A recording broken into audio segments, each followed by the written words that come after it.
नमस्कार, पंजाब केसरी टीवी में आपका स्वागत है। और भारत सरकार का जो भारतीय जनौषधि परियोजना कार्यक्रम है, उस कार्यक्रम के तहत अब सस्ती दवाओं देने के लिए जन औषधि केंद्र खोले जा रहे हैं। और आज रोहतक के सिविल अस्पताल में नए जन औषधि केंद्र का अभी उद्घाटन किया है। जो राज्यसभा सांसद है रामचंद्र जांगड़ा, उन्होंने उद्घाटन किया है। और आप देखें कि मरीज जो जिनको दवाओं की जरूरत है, वो सस्ती दवाएं लेने के लिए काउंटर पर पहुंच भी चुके हैं।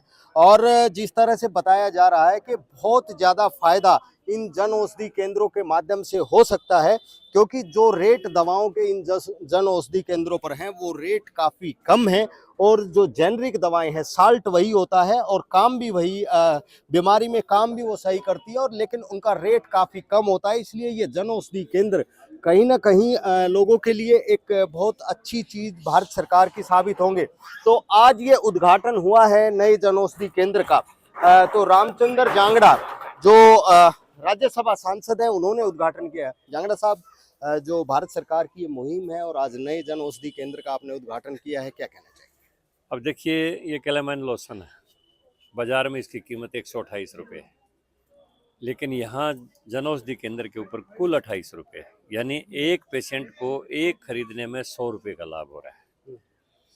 अभी क्लोपिटेव, मेरा एक खुद छोटा भाई है, वो 8 में उसमें स्टेंट डले हुए हैं, खून पतला करने की दवाई वो रेगुलर लेता है। तो 1 महीने की दवाई अभी वो ले रहा है। यहाँ पर जो मिल रहा है क्लोपिटेव का जो पैक, वो कुल 21 रुपये में मिल रहा है और बाजार में वही 121 में मिल रहा है। यानी एक पैक के ऊपर 100 रुपये का पेशेंट को फ़ायदा हो रहा है। तो आप अंदाज़ा लगा सकते हैं, जैसा प्रधानमंत्री जी ने 2014 से जब से शुरुआत की थी और अभी फरवरी महीने तक 30,000 करोड़ रुपया 15,000 जन औषधि केंद्रों के माध्यम से आम जनता का बच चुका है। और अभी प्रधानमंत्री जी ने 2027 तक 10,000 जन औषधि केंद्र और खोलने का लक्ष्य निर्धारित किया है, जिनकी आज शुरुआत की जा रही है। प्रधानमंत्री जी जनता से जुड़ चुके हैं। तो आप अंदाज़ा लगा सकते हैं कि आने वाले समय में आम आदमी कितनी सस्ती दवाई खरीद के कितना सस्ता इलाज करवा सकेगा। हर महंगे सा महंगा जो इलाज पहले होता था वो आम आदमी की पहुंच के अंदर आ जाएगा। पहले तो सबसे बड़ा कंसेप्ट ये दे दिया कि 5 लाख तक का इलाज ही फ्री कर दिया आयुष्मान भारत कार्ड के माध्यम से। दूसरा, अगर कोई आमदनी की सीमा क्रॉस कर गया, आयुष्मान भारत कार्ड उसका नहीं बन सका है, तो उसके लिए जन औषधि केंद्र है, वो और उससे भी सस्ता मतलब वो दवाई उसको मिल जाएगी। यानी कहने का मतलब ये है कि आम आदमी की पहुंच तक शिक्षा और स्वास्थ्य दोनों हो जाएं। एमपी साहब, ये आप बिल्कुल सही कह रहे हैं कि देश वही तरक्की करता है जिसका जनता शिक्षित हो और उनको स्वास्थ्य की बेहतर सुविधाएं।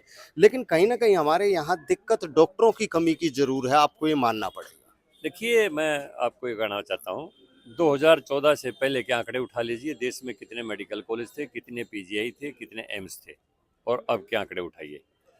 देश के अंदर पूरे स्वास्थ्य केंद्रों का विस्तार हुआ। हमारे हरियाणा में भी कितना बड़ा बाड़सा के अंदर जो हमारा कैंसर इंस्टीट्यूट बना है, नए मेडिकल कॉलेज बने हैं, और अभी इसी साल के बजट में 10,000 एक्स्ट्रा सीटें और मेडिकल के छात्रों की शिक्षा के लिए जोड़ी गई हैं। यानी आने वाले समय के अंदर डॉक्टरों की कोई कमी नहीं रहेगी। पहले की सरकारों ने इस ओर ध्यान नहीं दिया। देश की बढ़ती हुई आबादी की जो आवश्यकता थी, उसके तरफ ध्यान ना देते हुए देश के अंदर घोटाले के ऊपर घोटाले चलते रहे।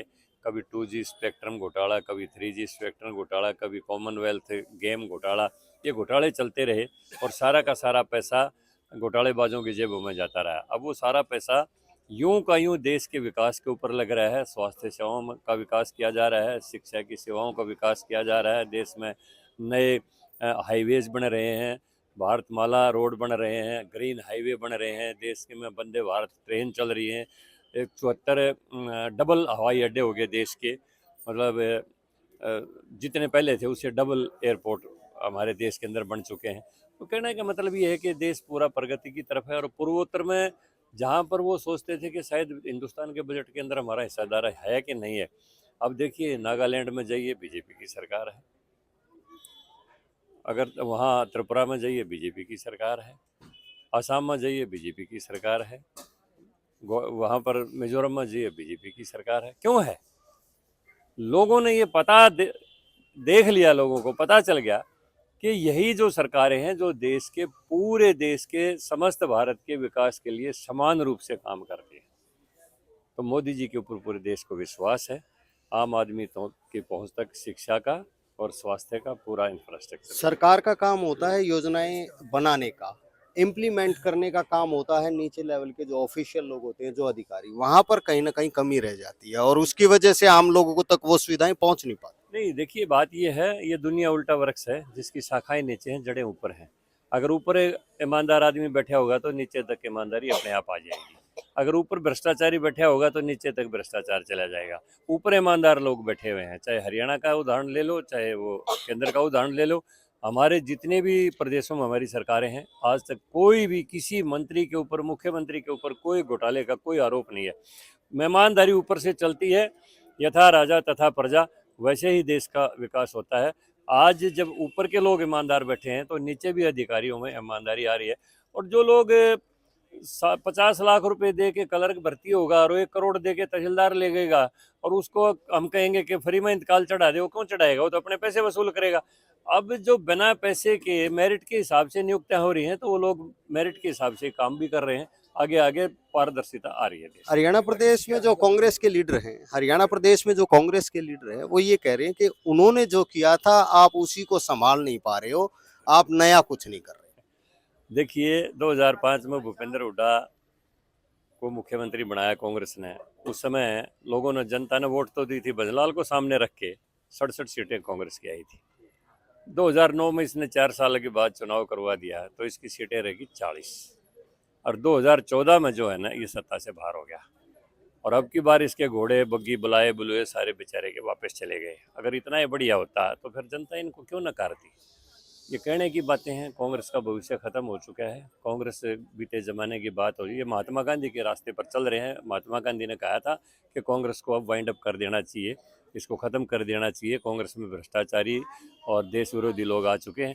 अब ये महात्मा गांधी के सपने को साकार कर रहे हैं। तो रामचंद्र जांगड़ा सांसद राज्यसभा, और ये आप देखें कि दवाएं जनौषधि केंद्र के उद्घाटन के बाद ये दवाएं ली गई हैं। अब ये देखिए, इस भाई को ये दवाइयाँ कुल 35 रुपए में मिली है और यही दवाई अगर बाजार में जाके किसी भी मेडिकल स्टोर से लेता तो ये 150 रुपए की मिलती। यही दवाइयाँ मतलब 35 रुपए में 150 रुपए में कितना डिफरेंस है, आप अंदाजा लगाइए। कि एक भाई के एक बार की दवाई खरीदने में 115 रुपए बचते और जेनरिक औषधि हैं, WHO की स्टैंडर्ड के ऊपर पूरी तरह से खरी है। सारे के सारे जो जितने भी साल्ट हैं वो मल्टीनेशनल कंपनियां और ब्रांडेड कंपनियों से भी बढ़िया दवाइयाँ इफेक्टिव हैं और आम आदमी की जेब के ऊपर कोई टंका नहीं ले रही हो। तो आपने देखा कि किस तरीके से जनौषधि केंद्र का उद्घाटन हो गया है और दवाइयां भी खरीदी जा रही हैं। और जिस तरीके से लोगों ने बताया कि रामचंद्र जांगड़ा ने जो दवा खरीदने आए हैं उन लोगों से बात की और लोगों का यही कहना है, उनको बताया है कि काफ़ी सस्ती दवाएं मिल रही हैं। अब सरकार ने एक योजना शुरू की है, योजना की शुरुआत हो चुकी है, लोग इसका लाभ लेना शुरू करेंगे और उसके बाद ये पता चलेगा कि योजना कितने सही तरीके से इम्प्लीमेंट होती है। हालांकि यही दावा किया जा रहा है कि बेहतर तरीके से योजना का इम्प्लीमेंट होगा क्योंकि ऊपर ईमानदार आदमी बैठा है। रोहतक से मैं दीपक भारद्वाज, पंजाब केसरी। हमसे जुड़े रहने के लिए हमारे YouTube चैनल को सब्सक्राइब करें और नई वीडियो की नोटिफिकेशन के लिए बेल आइकॉन को दबाएं। अगर आप ये वीडियो Facebook पर देख रहे हैं तो लाइक जरूर करें और ज्यादा से ज्यादा शेयर करें। धन्यवाद।